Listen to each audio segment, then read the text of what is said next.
Welcome to the podcast. My name is Douglas Gabriel. I'm here with my friend John Barnwell, and we are discussing the secret of life, which is to understand death. What happens when you cross the threshold? You basically are upside down. Remember, everything we see it upside down. So we have to adjust. So in a way, when you go into the spiritual world, you're actually seeing things the right side round. And see, that's what we think. We think our perception down here is the proper way. But if you go into spiritual meditation or prayer or certain spiritual rituals, you can cross the threshold. And then you had better be ready for that atmosphere, because it's completely, it's worse than the opposite. It's a triple opposite. So that's what we're trying to teach people in this book that we have that we're discussing today, which is called Life After Death, Steiner's Book of the Dead. By the way, I put that in a response on Facebook the other day because someone had posted this book and said, this is the most important book in Steiner. Everyone must read this. And I'm thinking, yeah, if you can understand it, you need to have already been prepared to read that book. And so I put underneath there, yes, I call it Steiner's Book of the Dead. And then a whole bunch of people chimed in. Great name, great. We need to have a Steiner's book. Okay, 20, 30 years ago, we already had this, and we told this to anyone who'd come into the Mayflower. If they wanted to understand life after death, here, read this book. Steiner has two major books on this topic. This is the one that is the clearest. But if you don't go through, take notes the first time, really clear notes, you're probably not going to get it, because it stretches your brain. And then, as we said in a previous talk recently, you have to have theosophy and occult science and read the chapters about what happens after you die. And then you have to go back and read about maybe 50 lecture cycles that refer to either sleep, dream, or death. And then that's going to take about 30 years. And then you stand back and you reflect on it for about 10 more years. And then after about 40 years, you go, oh, that's what he meant. That's what he meant. And we're going to answer one of the biggest conundrums that I experienced in all of anthroposophy, which is this question. Why, when I'm explaining to people what happens after they die, why do you spend 1/3, let's say you live to be 90 years old. Why do you spend in the life after death in Kamaloka, the place where you have to go through basically dissolving and detaching yourself from all your desire? Why is it 1/3 of the length of your life? So if you would live 90 years old, you're going to be in Kamaloka. Everyone would go through this experience. There's about the only thing that for sure you're going to have the same amount of time with is Kamaloka. And so it's because it's 1/3 of your life. Okay. Probably took me 30 years to reread Steiner's 2 or 3 remarks where he explains that. Yes. Well, it gets back, I like to symbolize things with numbers, as you know. And I have a great fondness for the number 888. And so you have what is that? Well, if you look at your day, 1/3 of your day is that 8. And the time that you spend in Kamaloka after you die and cross the threshold is equivalent to the time you spent sleeping. And so it has to do with the similarity between your life of dream as it equates to your after-death state, and being able to digest the experiences of your earthly life. And by the way, it's too late to change anything. You've already made your statements and you've already done your deeds. And if you haven't forgiven somebody or asked for forgiveness, it's too late. You already had that experience, and now what you do is you get to digest what that experience of you was like for other people. and it's not always a pretty picture. And there's been some great poetic and literary works and artistic works attempting to uh, characterize that experience. I mean, you can go to the great Divine Comedy of Dante is the classic example. That was required reading for all German officers until around World War One. And so it used to be, I used to have this big, huge book of quotations of the last words of people. And of course, the vast majority, it was mostly English speaking people, the vast majority, they were doing something of a religious nature regarding their relationship to Christ. Even though you look at their personal biography, they were a scientist and they worked at Oxford and they did this, they did all these things, but yet they still had a place in their life, even if it was only the fear of crossing the threshold once and for all, that they want to affirm that connection.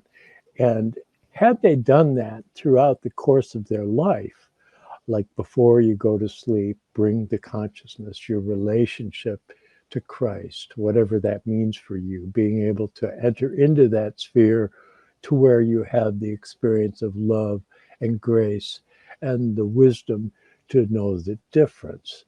And if you can come into a relationship with Christ during your waking state, then when you go to sleep at night, you have an experience in relationship to Christ, although you are probably going to be unconscious while it's going on, unless you're like somebody like Rudolf Steiner or Daskalos, Stylianos Ateslis, or Peter Dunoff.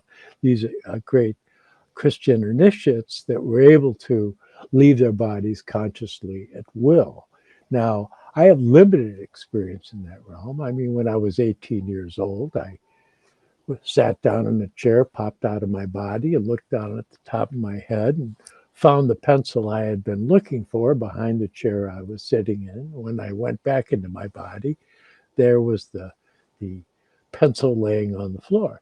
So I learned quite early on that I am not my body, that my body is really kind of more of like my car, something I drive around in.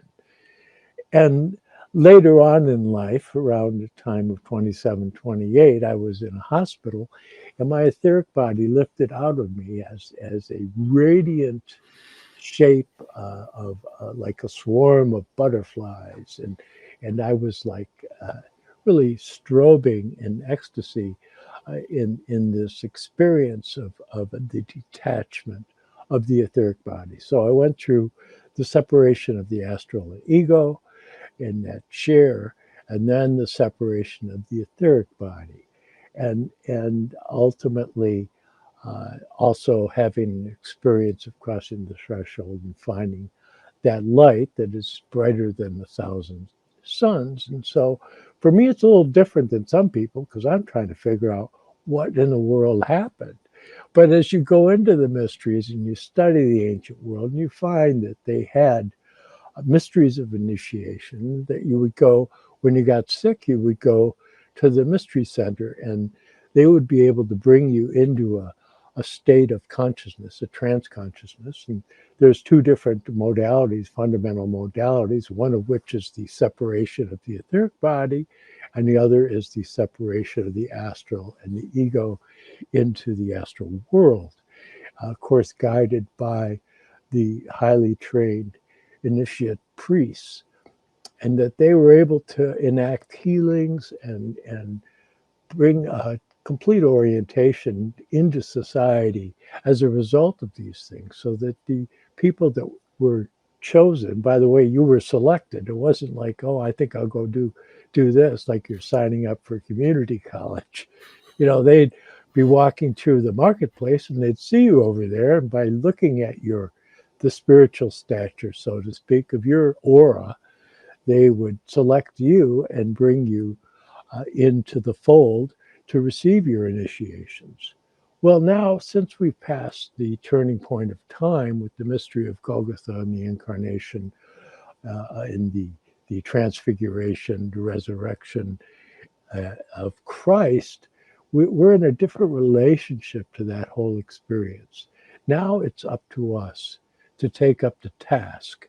And Rudolf Steiner makes a very specific point, and I've referred to this before, but I frequently refer to it because it's only mentioned a few times by him, but yet it's radically important. And that's the archangelic period of the Archangel Gabriel ended in 1879 in November. And we transitioned into the age of Michael, the archangel of the sun. And you can think of Michael just as you would see the sun is far more profound to one's perceptions than the planets, of which, like Gabriel would be the moon, for example. The moon reflects the sun, but it's the sun that's the radiant one. So Michael is the leader of the archangelic host. And so when we went through the age of Gabriel, it was developed in us through the rites of marriage and all, which is, by the way, we're talking about the mysteries of birth and death. Well, these were birth mysteries, and that there was a certain way in which mankind was developed so that there were new variations in the convolutions of the brain that made it possible for people to achieve Michaelic thought once we transitioned into the age of Michael, which we're in now. And so it's there for all human beings, but they have to take up the task. You have to ask Christ to enter into your life. You have to put him on the throne in your heart. And if you do that, then you'll find when you get to the sphere of the sun, in between your incarnations, that he'll be on the throne, on the sun. Yes, I'm so glad you said that. I think probably because I talked so much in the last talk, you didn't get a chance to say it. And by the way, if you don't use that new development in your brain, it will atrophy. Absolutely. And I'm so glad that you covered those points. And I love being able to address the topic of this book twice in a video.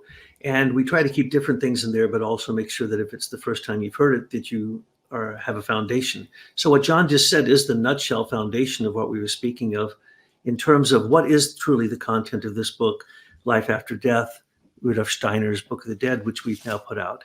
In what you said, John, you took me through a few initiations because I was listening closely to what you said. And it reminded me when I was in the Great Pyramid. They sent all the tourists to the Queen's Pyramid. I happened to enter it, and there were only a few select scientists in there, and then they left. And so I was in the Great Pyramid, and I laid down in the sepulcher because I'm an American. And there's a camera. I said, "Hi, I'm an American. Arrest me if you want. I'm going to lie down in this thing. I'm not going to hurt anything." So I laid down, wasn't there for, I don't know, seconds. And I heard an explosion, and I thought the whole pyramid had crashed in on me, right? I sit up in the sepulcher of the Great Pyramid. Oh, after ringing it with your hand, you know, they say it's 440 perfect or solfeggio, you know. So I struck the sepulcher I'm in, and it's like, whoa, it really is. It's a bell. You ring it, right?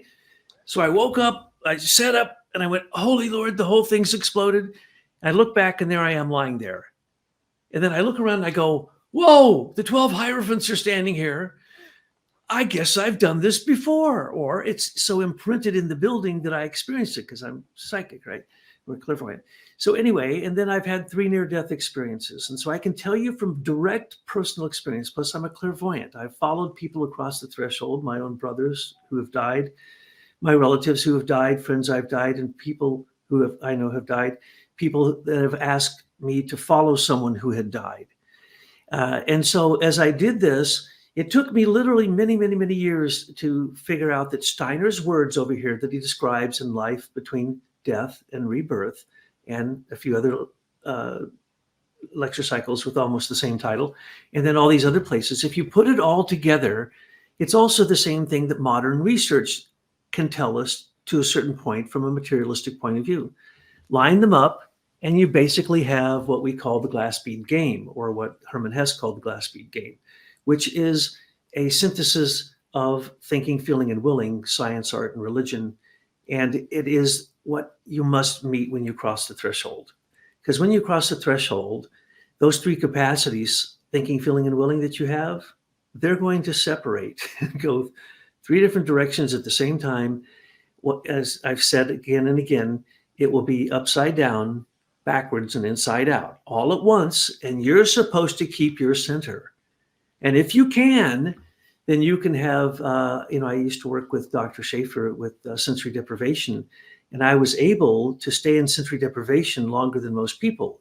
And he said, well, why, how can you do that? I said, because I use Rudolf Steiner's cosmology as the 9 layers of the earth, and the 9 layers, the layers between the earth and the moon, and then the 9 layers basically after you die or when you go to sleep, the 9 layers between the earth all the way out through, as we've talked about before, Venus, Mercury, Sun. Then it goes 3 times around the Sun, Mars, Jupiter, and Saturn. And then you come back. And that I use as, if you don't understand that, you can't understand what Steiner's saying most of the time. So you have to have this cosmology in your head. And so I told him, I said, I used the memory theater of, like Raymond Lull did, and, memory theaters. And they're like, what are you talking about? I said, if you can keep a structure in your mind that when you no longer have a body, because when you're in sensory deprivation, you think you don't have a body, right? Then you can remain conscious. But they're monitoring your brain in these experiments. I've been involved in, as I've told you before, and I was telling my autobiography with you, I've been involved in many of these. The first devices that were used, I was the guinea pig here down at the medical center in Ann Arbor. They'd hook me up and they'd say, okay, now, can you create this brainwave? Can you create that brainwave? Can you create that brainwave? Well, I figured out a long time ago, thinking, feeling, and willing are, in fact, a beta, delta, and theta. And there's actually 3 other cell realms you guys don't know about that I tell them about. And eventually that you'll find it in the books. So when you understand the simplistic nature of this, what does the world do? The world of evil, the world of Ahriman, it puts a chip in your head. And as you just brought to mind, that's the corpus callosum. In the past, the corpus callosum didn't merge the left and right side of the brain. We had a bicameral mind. We didn't have a trinity. We didn't have thinking, feeling, and willing. This is willing because willing's unconscious. And we stayed mostly in the right side of the brain, which gives you spatial, musical, the kind of relationships that natural clairvoyants had from the past. So read the book, bicameral, about the bicameral mind, and you will see that this is in history. And Steiner explained all of this. So if you can't keep your thinking, feeling, and willing together in order on this side, you're not going to believe what happens on the other side. Yeah, bicameral with Julian Huxley, all a part of that whole constellation of people right in the core of material science. So you have the whole idea of evolution and Darwin and all of his cousins, and the Huxleys were right in the middle of that. And then you have, of course, Aldous Huxley with Doors of Perception and all of his attempts to try and come to a relationship with some of these things coming from a scientific background. Of course, I had some contact with the Lilly, John Lilly, and his wife, Toni. I spoke with Toni on the phone, but we were trying to put together a center with the sensory deprivation chambers that you utilized. And so there's been a lot of studies in science, but they don't have a cosmology. So they can't approach certain aspects of what we're discussing, just like what Douglas was saying regarding the brainwaves and the whole idea of the memory theater, which in Renaissance Hermeticism, the art of memory, Raymond Lull, and the ars reminiscenda, the art of memory that was explored by Frances Yates, the scholar from Oxford University. And she did, of course, the book, The Rosicrucian Enlightenment. And so you have all these memory theaters, Goethe's Faust, the Chemical Wedding of Christian Rosenkreuz, the Beautiful Lily and the Green Snake by Johann Wolfgang von Goethe again. And so you have The Blue Flower by Novalis.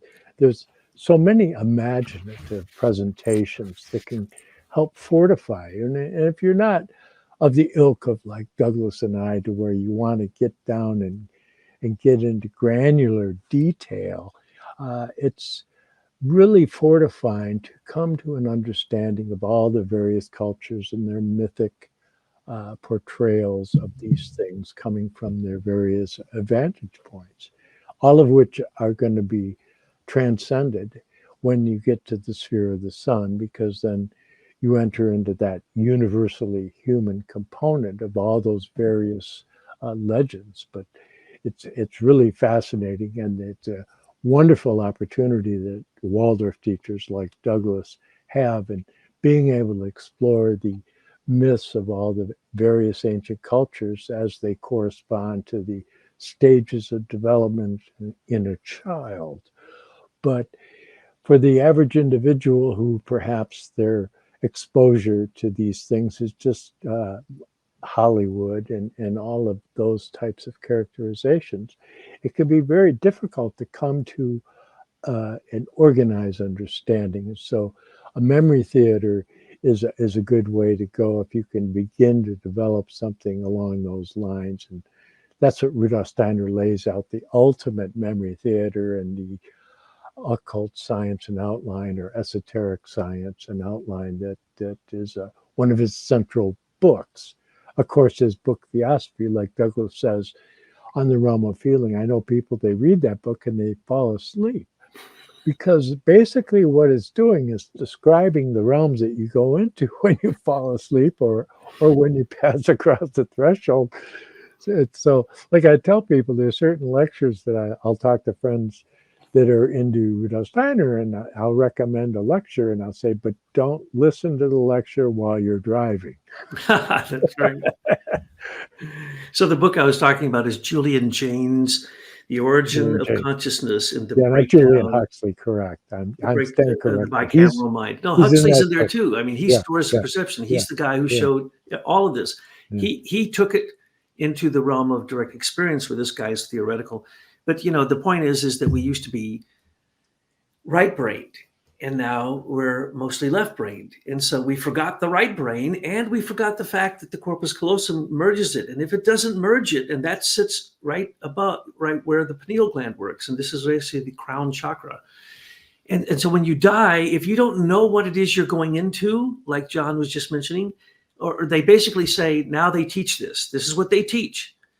And it came from working with Dr. Schaefer and my work with him. And they said, you're going to choose a cathedral, and you're going to put it in your mind, the outside, the inside, from upside down, right side up, all around. And then you're going to walk into it. And in the first niche, you're going to plant the first memory that you need to create basically a cosmology. And then you're going to go around, and in every place, just like there are in a church, there's a saint, or there's a this, or there's an icon, or and that awakens this capacity in space for you to have consciousness that pervades space. Well, that's what happens when you die. You no longer have a body. If you don't have consciousness to pervade the space, you're going to go unconscious. It's very, very, very simple. So for someone like myself, and it's not fair for me because I was born with being able to perceive these things. Everybody says, do you see it? No, you have to have new sense organs to perceive these things. So you study Steiner, and you study a cosmology that's a memory theater, as John just said, occult science. Good luck on that one. If you don't have to read it 10 times and take notes while you're doing it and then create charts, then you're really not getting the content, because you have to have this whole thing in your head as a cosmology. It's like an astrologer, but better than astrologer. An astrologer is on an ecliptic and some asteroids. No. How about the whole thing all at once? Okay, all stars, all fixed stars, and all constellations. That would be what you need to have when you go across the threshold in sleep or in dreams. But that's one view of it. That's what we would say is the materialistic view of it. And what we think we see as stars and galaxies are probably not what they are. We're looking into a mirror and we're seeing ourselves. What we're really doing is taking the heart, which Steiner said is the universe turned inside out, So if you take your heart, turn it inside out, you create the universe. If you take the universe, turn it back in, it becomes your heart. Well, in the heart, that's the soul realm. And there's 7 levels of that you go through in your dreams, in sleep, or in after death. And so they are basically one and the same. One is a practice. Every night you get a practice for death. And every night, what do? Me included. Try to forget that you're going to die. Try to not take responsibility now for what you have already done. In other words, you're not resolving the past with the present, so you can't go into the future. But you can go into the future if you do that. If you take care of the present, you take care of the past, and you're not caught up into the hatred and the anger and the unforgiveness and the selfishness, and you go more towards the future. But most people, when they go towards the future, because they didn't resolve the past, they just have fear. So what do we take towards death? Fear. What's the whole point of every religion?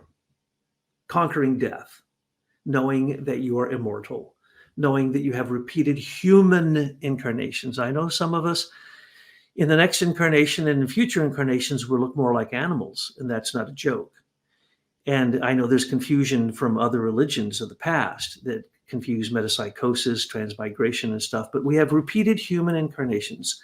If you don't know that, then you should just wake up to who is in your immediate environment, because they have the keys to open up past incarnations for you. And every night you sleep, you encounter the parts of yourself that are unresolved. And in most cases, people are in your life because of unresolved past. Now, as you interpret a dream, I forgot to say this last time, as you interpret a dream, first thing I tell everyone, which Steiner says, and so if you're still hanging on the thread of what I didn't finish last time, it's this: everyone in the dream is you, unless you're an advanced aspirant going towards an initiate, and then it's different. I'll explain that in a second, but it's a fairy tale. Every dream is a chaotic, upside down, illogical, but morally resolvable, but not moral when it's happening, explication of your own soul. So when someone comes and says, I was giving the example. If someone calls up and says, I dreamt about you last night. Did you dream about me? No, they didn't. It wasn't them you were dreaming about, unless you have a precognitive dream. And when you start on the spiritual path, you'll have lots of dreams. You'll come awake in your dreams. Dreams will turn to colors. You'll learn how to fly. You'll learn how not to drop. You'll learn how not to control. You'll learn how to control the anxieties and the fears and the hates and the doubt, all that stuff.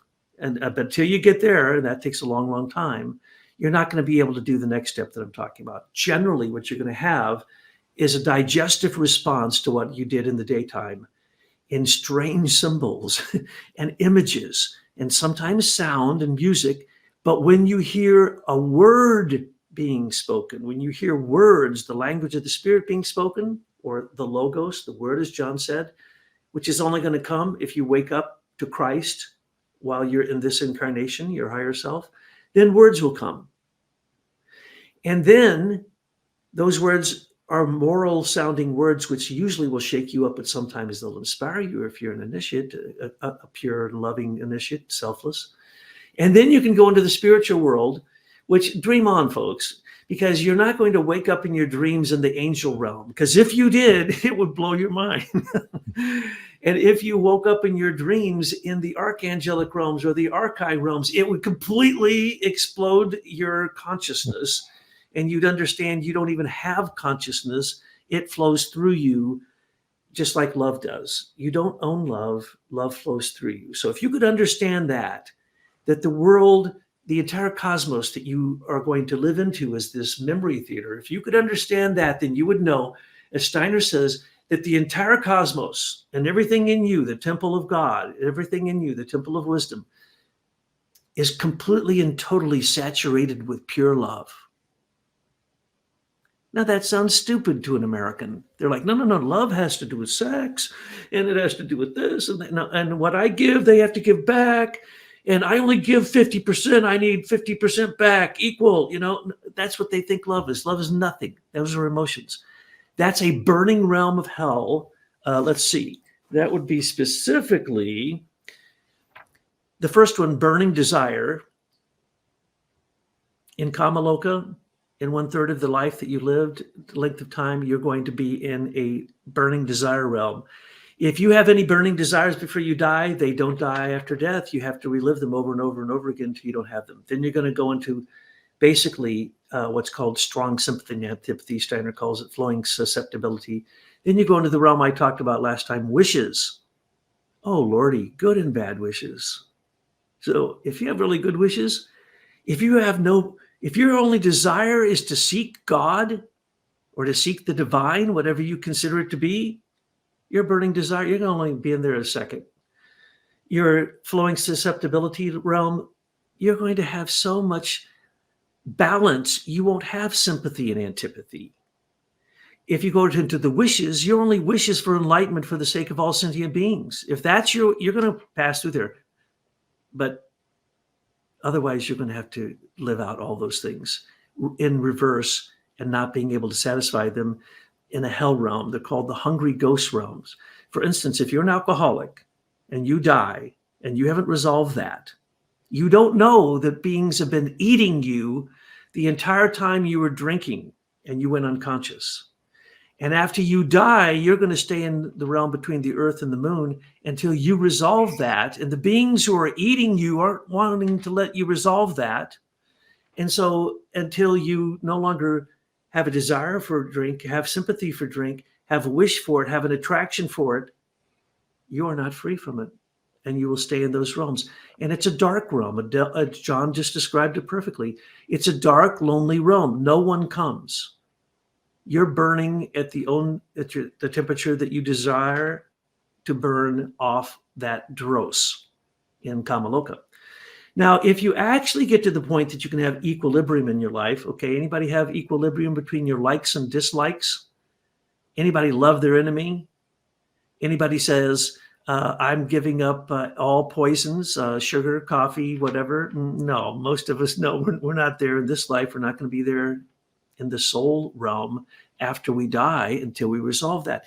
And then we go into 3 higher realms: soul, light, active soul force, and real soul life. And John said, when you read Theosophy, it will put you to sleep. I was rereading it just 2 days ago. And I can't believe it. My eyes. What did he just say? I better write that down, because he only said it in a half of a sentence. And if I didn't write it down, all the other stuff around it makes me so. Okay, in the old days, the reason I never ran out of having a job, because I could teach the book Theosophy by Rudolf Steiner and a worse book, The Study of Man. And, no one thought they could teach Theosophy because it's so utterly astoundingly profound, put in a short little book described from the soul realm. And you're going, I need something to hang on to here, and you won't. Occult science, a perfect cosmology. That, those charts we held up in one of our last talk, and, John, how many charts have you made, John? How many charts have I made? Why? Just to get it organized so that if we don't have a body to relate it to, and the organs, the 7 organs in our body relate to the 7, all these different 7 levels and the 7 planets and the 7 stages, and it's all one. It all is happening all at once. So if you get this understanding, and then you go to Steiner's book, Life Between Death and Rebirth, and you read it, it prepares you for sleep and dream and for death. And it helps you when you're reading it to someone else, because you're picturing it. They can use your images. They don't get to create any more images. So what are you actually doing for them? And we put this in this book. All you have to do is go to our book, turn to the sections of this is what you read to the dead after they die. And what are you doing? You are creating a memory theater that lights up the exact atmosphere that they are literally living through in a backwards, upside down, inside out order.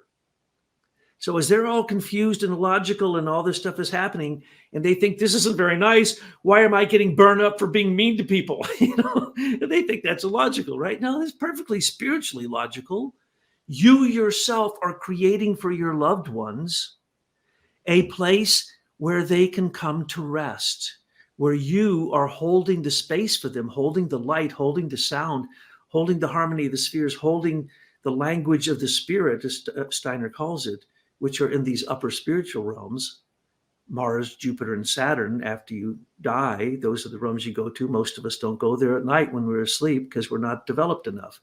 But if you can go to these realms, you are literally asking the angels to come in and help them with their thinking and order their thinking so that when they're going through these experiences backwards, they understand what's happening. They get the wisdom because of you.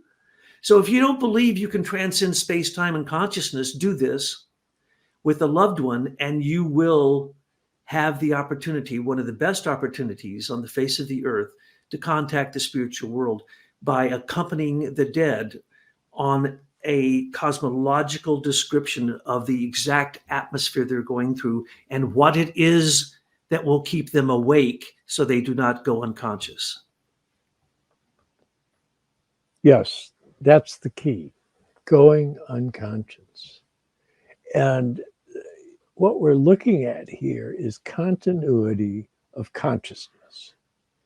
And continuity of consciousness is being able to be aware of what's going on while you're going through a particular state, whether it's in the world of dream or the world after death. And there are certain criteria that are necessary to be able to pull that off in the various stages that you pass through as you go into your after death state. Rudolf Steiner is very specific, like I described earlier. You go through the moon with Kamaloka, the place of desire, and you detach yourself from your earthly attachments, and then you move on to the next phase, to the sphere of the planet Venus. And then you have that relationship to your ancestors and your people you knew, and there's that whole familial cast of that state of being. And but the level of consciousness you can bring to that is dependent upon the work that you did while you were alive. And so if you're not fortifying your higher being by being able to come to a conscious relationship to your thinking, feeling, and will, and in having that whole awareness of how you influence other people and how you can dwell within Christ and wear the armor of God and be able to be a representative of something that's universally human. The more you can pull that off, the more conscious and the more enjoyable, by the way, your experience is going to be, because it's no fun feeling as if you're in a psychological prison in your after death state and you're in there for a long time. I mean, it's quite possible you might not reincarnate for a few hundred years, so you're going to be passing through these planetary spheres for a long period of time as you go all the way out to the ring pass knot, which is the orbit of Saturn, and then you do a about face like the solar wind and come back, and then you go through and see these realms from the other side. This is all such far-flung in its conceptual realm that it's not easy for people to be able to hold on to it. And so that's where you get the myths and legends and poems and sagas, and all of those give you characterizations. They give you imaginative pictures to be able to carry some of this with you, studying the apocalypse, studying the scripture as a whole, because the greater you can bring yourself to an awareness of the significance of the incarnation of Christ, it does have religious manifestations, but it's not a religion. Christ is an actual being. It's beyond religion. And as we move into the future, people of other faiths will through their development, come to find that when they enter into the realm of the etheric and are conscious, that what are they going to find there? They're going to find this great solar logos being, the Christ, the being of love itself. And so this is an objective reality. It's not exclusive to religions, even though there's some 135 plus thousand denominations of Christianity alone in the United States registered, right? And so there's a lot of different opinions. And so they all get to group together when they get to that second stage in the after death state. But then when you, or really the third stage, excuse me, you go through Kamaloka and then Sphere Venus of family and friends, and then to the religious phase is the planet Mercury, but ultimately with the goal of entering into the realm of being a universally human representative of the solar logos. Yes, and when a Christian goes across the threshold, they see sometimes the Archangel Michael holding a sword and a set of scales.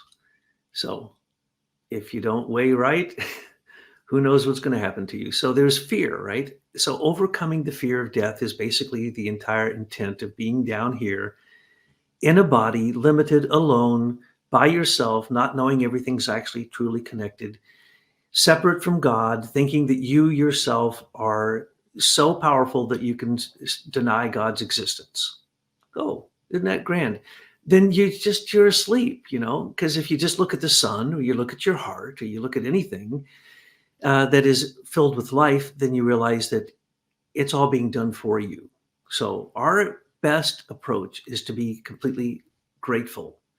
Now, having had multiple not near-death experiences, my heart has stopped repeatedly, and 3 times underneath doctor's care. Matter of fact, they induced it because, doctors do that. And so I can tell you, the whole experience of seeing the tunnel of light and being called to your ancestors, they're all the other end of the tunnel and saying, come forward, come forward. That's all true. Okay. But in the cases where it happened to me, and then also through initiations and also horrible experiences and a disease or illness I used to have, tilt my head back, my eyes would flutter, pass out, my heart would stop. It's called daytime apnea. Once you've gone through that so many times, you start to remember what the Tibetan monks tell you, which is 10 times a day, you should remind yourself you're going to die. And that gives you the impulse to live your life fully. So if you have the general blessings of life, good health, a good body, a good mind, a good soul, then if you're not thankful every day that you're not dead at that moment, then you need to remind yourself of it. Now, Americans, not 10 times in their whole life. I've done literally questions of large groups of people and got their responses. And literally about half the people there raise their hand when I say, how many of you have never thought about dying 10 times in your entire life? Half the people raise their hand because they don't think about that. So you need to make the plan. If you're going to go on a trip, then you need to have a nice little triptych. And you need to know, as John has pointed out, the topology of where it is that you're going. As Werner used to love to say, the topology of the spiritual world is described best by Rudolf Steiner, as John just repeated. So what happens? I've been at the death of many people, unfortunately. I tried to count once, certainly over 2 dozen, 3 dozen, I don't know, and as many births. And the same mood happens, the mood of the threshold. And for a while I thought I was supposed to be a priest. And for a while I thought, no, my job is to be a priest, like the one who trained me back when I was 14 years old, to go and to help people who are dying, because we did that a lot. We give them last rites just before they die. If they're in a Catholic hospital, they call for the priest. So we'd give them last rites. And sometimes we'd be there as they died. So I've watched many people's spirit as they died. And I've also followed people back or followed people across the threshold when they died. And here's what happens. If they're good people, just like the Tibetans say, they exit out their head. Everybody starts in your heart. Matter of fact, when you go to sleep at night, the reason you go to sleep is because you go to your heart. And then you go out your head, or you go out your feet. And so you can figure that one out, right? And if you have, by the way, if you have materialistic desires and materialistic thoughts, after you die, you go to a kamaloka that is dark. And because of so much materialism, the battle for Christ in the etheric is happening in the realm that is being created by materialistic thinking. And so sometimes, as we depicted, or as they depicted using my ideas, Kathleen Kennedy was the consultant for both Poltergeist and Sixth Sense. I recently realized that I was the inspiration for that movie because I told her all those stories when I was young, seeing dead people. What's it like? What does it look like when someone dies in a car wreck and they're a really evil, awful person? It looks exactly as depicted in that movie. So I looked it up, and she was like the associate producer or something. But anyway, the point is that's what it looks like. So if you don't know what this looks like and you need a materialistic view of it, watch The Sixth Sense, or go watch the movie What Dreams May Come, because I had nothing to do with that movie as far as I know, but that is a fairly accurate picture of the kind of things that happened. As a matter of fact, it makes me wonder, because I told a story to her quite extensively about people who have died and the way I followed them and the way I kept up with them every night in my dreams, and the way that would appear to you over time. And it turns out that the more you were with them during that time, the closer those dreams are, and they're in the boat with you. They're in the plane with you. But at the end, what do? My brother would take his face off, his mask, and he'd be my brother. And I'd go, well, of course you're my brother in the boat going on this big trip. And because we went on. So you can actually follow people. This is a reality, folks. This isn't nonsense. And so when people talk about their near-death experiences, what is really happening there is they're loosening their astral connection to their etheric body. Is the same thing that happens in initiation. You loosen the connection between your astral and your etheric, and you watch from the astral light what your etheric body, which we've talked about repeatedly, full of wisdom. It's full of all the cosmos, everything, the starry realm, the planetary realm, the solar realm, everything is in your etheric body. And that's what gives you life. And so when you separate from it and you can look at it and you can experience it, generally it's a terrifying experience, and it's an experience of death. And are you willing to face the abyss? Because when you go to sleep at night, if you could stay awake, what would you experience? Total chaos, illogical images zooming at you from all directions, and essentially the annihilation of yourself. You'd experience the abyss, falling into the abyss. How many of us are ready to take what you know is your personality and just throw it into the abyss? Well, that's what you need to do if you're an initiate, because you get rid of your selfishness and you become totally selfless. And then you say, oh, it's not I, but Christ in me. Not I, but the angels in my thinking. Not I, but the archangels in my feeling. Not I, but the archai in my willing. And then the cherubim are active in your conscience, the thing that tells you what's wrong, right or wrong, the tree of knowledge of good and evil. Throughout your body, you have the manifestation of all the hierarchies, and they are working in all those realms, like almost multidimensionally, but not quite. Steiner is very specific about the dimensions, and I don't talk about them unless I'm talking about that subject. But when you look at this is interpenetrating realms of beings, of forces, and of your soul capacities, of your spiritual capacities, your physical capacities. So this is the moment of initiation, crossing the threshold. Are you willing to stay awake and face the abyss and total chaos coming at you from all directions, upsetting what we would call our seeing, our hearing, and our willpower? Are you willing to surrender those things? Because that's what it takes if you wish to be awake in the spiritual world. And that's what Steiner has shown us how to do if we have a cosmology that we can have as reference points as the connective, hyperconnective activity of what are called spiritual correspondences. If you can understand all those things at once now with your little cognitive brain, then when you get on the other side, it's much easier. And you know to ignore the images, ignore the sounds, listen for the word. And that's what Christ is called, the word, the logos. Logos means word. Listen to the word of the spiritual language, which is going to tell you all about how you need to morally develop and how you keep your center while your thinking, feeling, and willing are being separated in three different directions.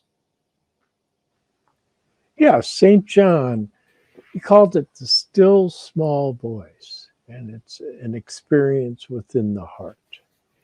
And being able to come to a conscious relationship to your heart is really key in trying to unlock these mysteries. In fact, I've always felt that my rapport to my loved ones, and I knew this on my own before I read it anywhere, was that that I was carrying them in my heart, that there was an actual relationship there. But if you get into understanding that, it's not the conceptual basis that gives you that relationship, but it's an actual sensation or a feeling. There's a language of the heart that one can go into. I would spontaneously go into this language, and I thought it was just me until I ran into a gentleman in public, and he just walked up to me, and he was speaking the way I was hearing things coming from my heart. And then he said, "Well, I know every language, you know." I said, "Oh, really?"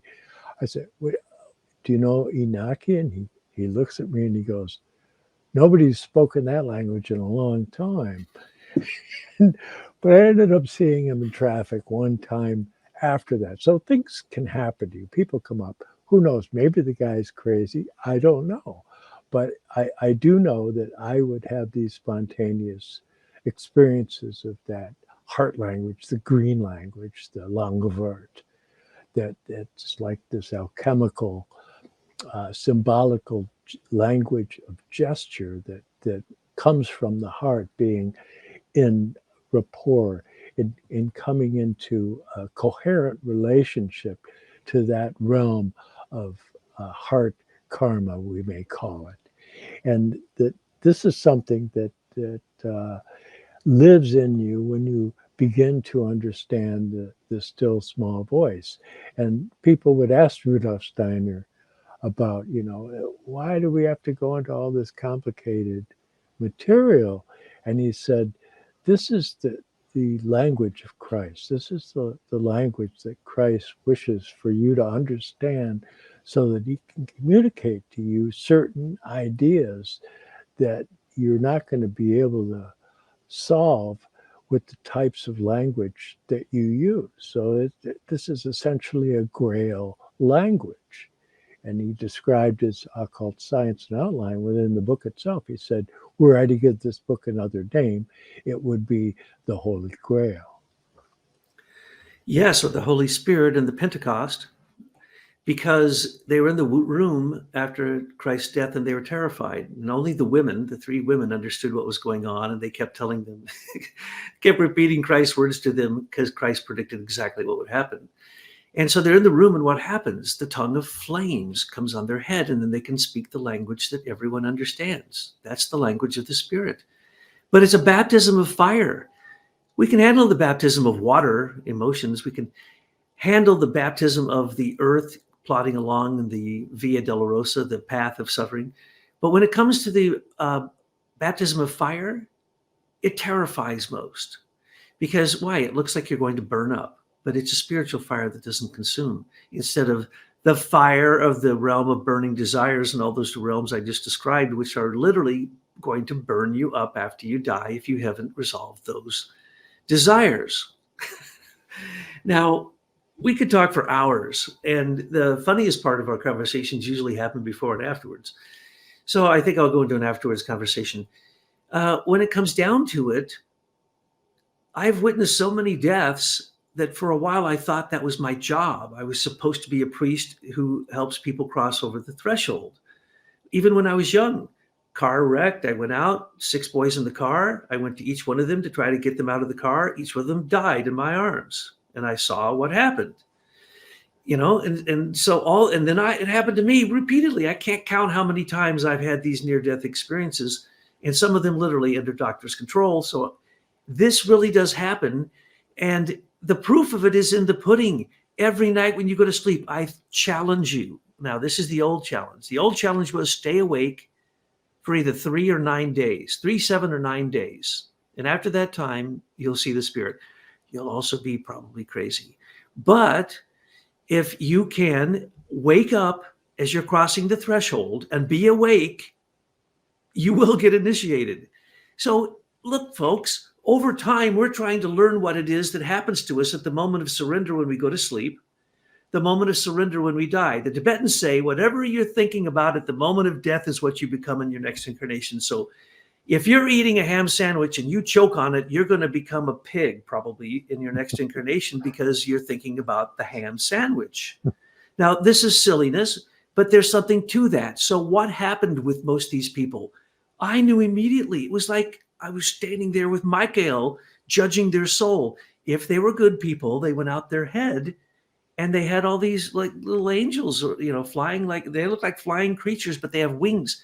If they were bad people, it went out their feet and they had these corkscrew kind of black, kind of a shadow, dark thing that sucks stuff into it. And I was like, whoa, that's terrible. In the same car, there were good and bad people. They all died. I got to see this happen. So when you see The Sixth Sense, they're talking about what happens with bad people. They don't show what happened with good people. That's what they do. When I helped her understand Poltergeist, and she did the movie Poltergeist with Spielberg, they showed the bad side of it. There's a good side to all of this. So if you're a pure, wonderful soul, and this is great, you think you want to do some spiritual research? Look at the person you're sleeping with as they go to sleep. Yeah, what was that? I guess your line in the movie would be, I see dead people. Yeah, I guess we want to give it a name. We'll call it thanatology, the science of death, and it's a fascinating study. And I don't know many people that have spent more time in the pursuit of that than Douglas here. Now you can corroborate this because this sounds insane. Okay, I was born clairvoyant, clairaudient, clairsentient. So I saw the spiritual world and I wanted to go back there. I hated this realm down here. I hated it. And I'm looking at people, they're all lying, doing horrible stuff to each other. And the news is nothing but lies. And then the school is stupid. It's the opposite. Everything's opposite of what they say it is. And I'm like, get me out of here, God. I prayed to die. I prayed to die up until the time when I was 33 years old. And you know this because what did I do every summer? Mountain climbing, parachuting, scuba diving, anything that I could die from accidentally and say, look, I didn't kill myself. Because if you kill yourself, the seventh realm of the soul realm, you go immediately there and you annihilate the vessel of your body like that. It is a horrible experience because you can't digest the rest of your entire incarnation. You're focused totally on the annihilation of the body. So I wasn't going to kill myself. But I can tell you a whole bunch of places that you shouldn't hike because if you fall off, you will die. Yeah. Because that's what I wanted to do. And then I had children. I was told to have children, had children. Now I actually want to live. So if you're really clairvoyant, you know the spiritual worlds exist. It's not fair for people like me. Maybe that's why I've gone through so many illnesses because it's not fair because I know that world exists. And most people are trying to figure it out, even when they're on the spiritual path and they really can't get the answers. Believe me, some of the answers you don't want. All you need to do is have a pure heart, love your higher self, Christ, and others, Christ, and that's it. Yes. The short form, St. John said, God is love, right? And by the way, a takeaway, at the very least, I would hope that you would get as a takeaway that suicide is not a viable option. Let me repeat myself. Suicide is not a viable option, just as Douglas explained there, but that there's something to look forward to if you've fortified yourself with trying to understand the mysteries of Christ, the mysteries of that macrocosmic ego that is tutelary for your microcosmic ego, that ego in you that has a greater side to it that we call Kyrios. That's that part of yourself, your ego, your central being, of which you're not aware. But as one develops, you can unfold your relationship to this being on much more profound level. And so that's kind of the nexus of what we're trying to accomplish here, is just to get people to wake up at least a little bit and open their minds so that they can come to understand the language of the Holy Grail.